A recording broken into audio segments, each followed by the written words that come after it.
त हिकिड़े ॻोठ में बांगो हुजे, तमामु हिमत भरियो मवाड़ हुजे ऐं होशियार बि हुजे बांगो। हाणे उन ॻोठ जे ॿाहिरां ईंदो हिकिड़े वण ते वेही ऐं रोज़ानी जेको आहे सो बांगो ॾींदो हुजे। त हिकिड़ो गिदड़ बि हुजे उते उन ॻोठ में रोज़ ईंदो हुजे शिकार वग़ैरह करण जे लाइ, का कुकड़ी वुकड़ी फासे को खायूं को छा। हाणे रोज़ गिदड़ ईंदो हुजे, पर हिकु ॾींहुं गिदड़ खे शिकार न मिलियो, ॾाढो बुखियाल हुजे ऐं चवणु लॻो त हिन वण ते ॻोठ जे ॿाहिरां डेली बांगो ईंदो आहे, बांगो ॾींदो आहे, छो न हिनखे खायां। पर हाणे बांगो बि होशियार हुजे त गिदड़ आयो ऐं चवणु लॻो त अॼु बांगो रणू करे पियो, छो न हिन वटि वञा ऐं हिनखे कुझु मथे ते हथु फेरायां त को मन मुंहिंजी चाल में अची वञे। हाणे गिदड़ बि हुजे हरामी गिदड़ आयो उन बांगे वटि, बांगो मथे वण ते हुजे। बांगे चवणु लॻो त यार तुंहिंजो आवाज़ु ॾाढो भलो आहे, रोज़ ॿुधंदो आहियां, मूंखे ॾाढो तुंहिंजो आवाज़ु वणंदो आहे। त हिते बांगो चवणु लॻो त बिल्कुलु आवाज़ु मुंहिंजो भलो आहे, मां हुनखे उथारींदो आहियां सुबुह जो सवेरे।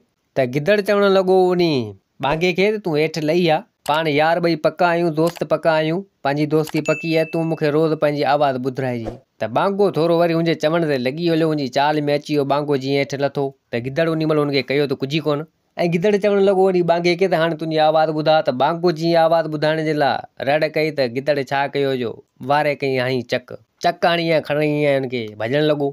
हाणे बांगे जी सिसी हेठि लड़के बि हुजे गिदड़ जे चक में, ऐं बांगो चवणु लॻो त अॼु मरी वियासीं, अॼु खाजी वियासीं, हिन गिदड़ खां अॼु गिदड़ न छॾींदो। हाणे जॾहिं ॻोठ वारनि ॾिठो त गिदड़ बांगे खे खणे पियो वञे, हाणे ॻोठ वारा काफ़ी 6-7 ॼणा अची लॻा हुनजे पोयां।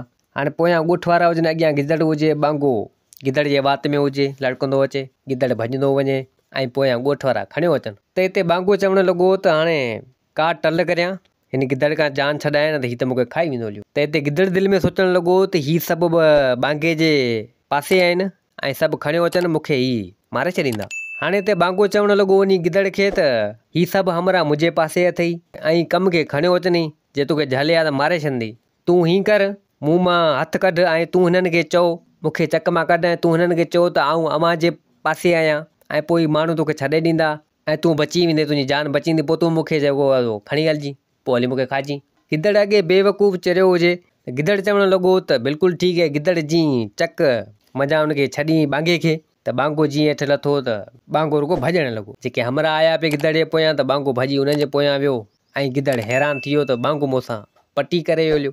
हाणे बांगो त भॼी हलियो, हमरा वरी गिदड़ जे पोयां लॻा, अची गिदड़ खे भॼायूं, अची गिदड़ खे भॼायूं। गिदड़ नेरे खे जंग में डरी वियो, पंहिंजी जान बचाई ऐं चवणु लॻो त बांगो वॾो हरामी हो ऐं मूंखे डोड़ाए डोड़ाए माराए छॾी। ॻोठ वारा जे मूंखे झले वञनि त मूं वारा कम ई लाहे छॾींदो आहे, ऐं बांगो पंहिंजी चालाकी करे ऐं जेको जान बचायो पंहिंजी, पर हिन बांगे खे छॾींदो त कोन, नेठि कॾहिं न कॾहिं मुंहिंजे बुल ते मुंहिंजे वर ते चढ़ी वेंदो।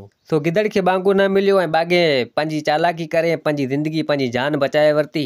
त दोस्तो उमेद आहे त हीअ किस्सो, हीअ कहाणी तव्हांखे पसंदि आई हूंदी। वरी मिलंदासीं ॿी कहाणी सां गॾु। मुंहिंजे चैनल खे सब्सक्राइब, वीडियो खे लाइक ज़रूरु कंदा। जिथे हुजो आबाद हुजो, अल्लाह हाफ़िज़।